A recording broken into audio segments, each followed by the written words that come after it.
नमस्कार। श्रीमद् वाल्मीकि रामायण अखंड पाठ में स्वागत है आप सबका। आज हम पढ़ रहे हैं त्रयाधिक शततमः सर्ग अर्थात 103वां सर्ग उत्तरकांड से।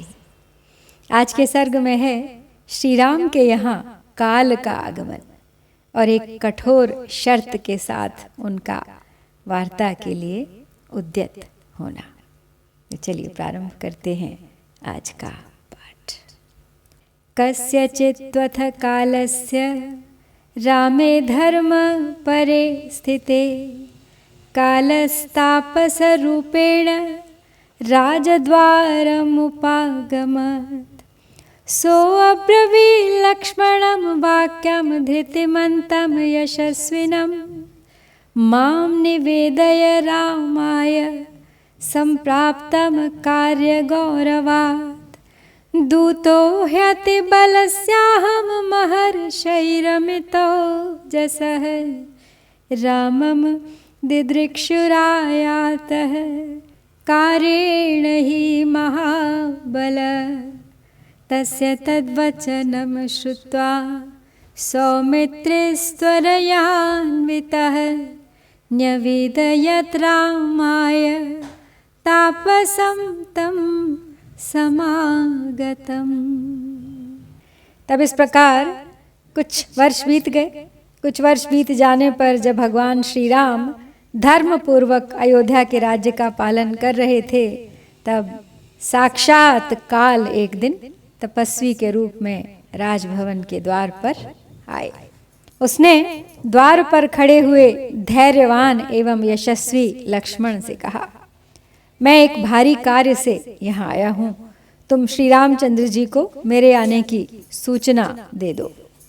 महाबली लक्ष्मण, मैं अमित तेजस्वी महर्षि अतिबल का दूत हूँ और एक आवश्यक कार्यवश श्री रामचंद्र जी से मिलने आया हूँ। उसकी वह बात सुनकर सुमित्रा कुमार लक्ष्मण ने बड़ी उतावली के साथ भीतर जाकर श्री रामचंद्र जी से उस तापस के आगमन की सूचना दी। जयस्व राजधर्मेण उभौ लोकौ महाद्युते दूतस्त्वां द्रष्टुमायातस्तपसा भास्कर प्रभः। तद्वाक्यं लक्ष्मणोक्तं वै श्रुत्वा राम उवाचः। प्रवेश्यतां मुनिस्तात महौजास्तस्य वाक्यधृक्। सौमित्रिस्तु यथेत्युक्त्वा प्रावेशयतं मुनिं ज्वलन्तमेव तेजोभिः प्रदहन्तमिवांशुभिः। सोऽभिगम्य रघुश्रेष्ठं दीप्यमानं स्वतेजसा ऋषिर्मधुरया वाचा वर्धस्वेत्याह राघवम्।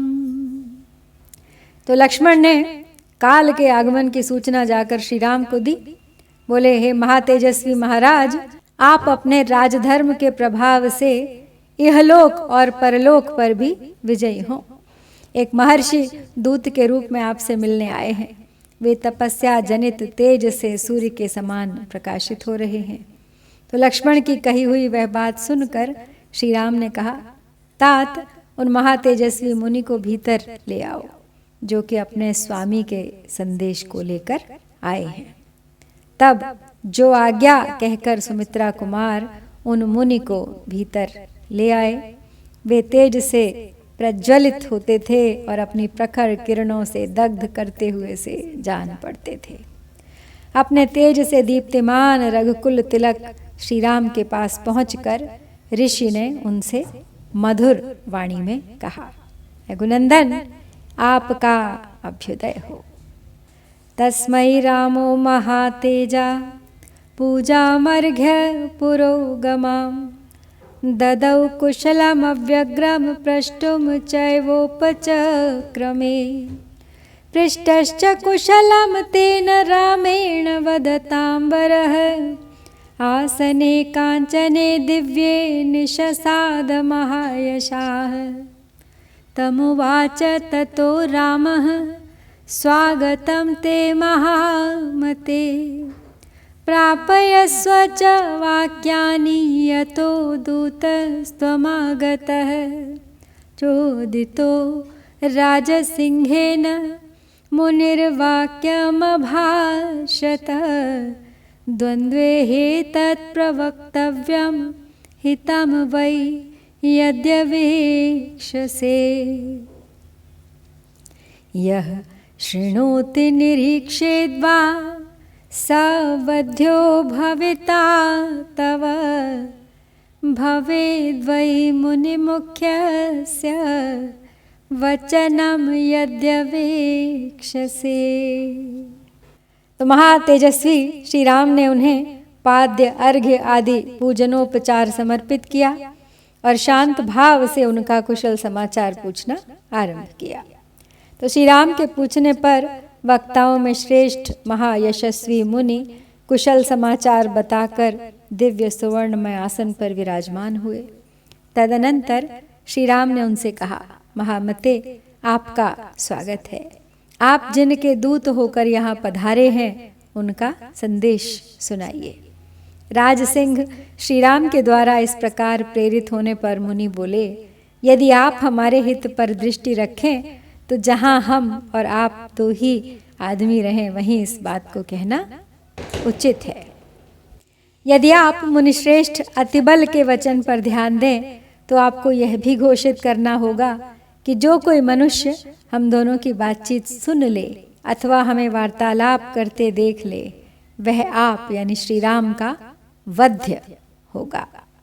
तथेति च प्रतिज्ञाय रामो लक्ष्मणम् अब्रवीत् द्वारे तिष्ठ महाबाहो प्रतिहारं विसर्जय स मे वध्यः खलु भवेत् वाचं द्वन्द्वसमीरितं ऋषेर्मम च सौमित्रे पश्येद्वा शृणुयाच्च यः ततो निक्षिप्य काकुत्स्थो लक्ष्मणं द्वारे संग्रहं तमुवाच मुने वाक्यं कथयस्वेति राघवः तत्ते मनीषितं वाक्यं येन वासि समाहितः कथयस्वाविशङ्कस्त्वं ममापि हृदि वर्तते।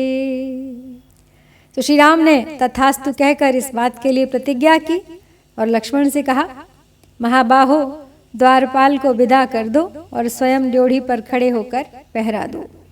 सुमित्रानंदन, जो ऋषि और मेरी दोनों की कही हुई बात सुन लेगा या बात करते हमें देख लेगा वह मेरे द्वारा मारा जाएगा।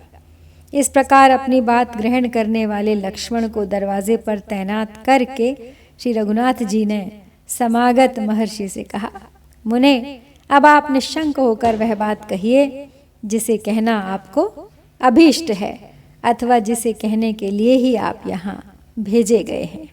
मेरे हृदय में भी उसे सुनने की उत्कंठा है। तो साक्षात काल श्री राम के राजभवन में आए हैं और कुछ संदेश लाए हैं उनके लिए। श्री राम उनका संदेश सुनने के लिए उत्कंठित हैं, लेकिन उसे हम सुनेंगे अगले सर्ग में। आज यहाँ हम श्री वाल्मीकि निर्मित आर्ष रामायण आदि काव्य के उत्तरकांड में 103वां सर्ग पूरा करते हैं। इत्यार्षे श्रीमद् रामायणे वाल्मीकीये आदि काव्ये उत्तरकांडे 3+100तमः सर्गः। ओम श्री सीतारामचंद्राभ्यां नमः।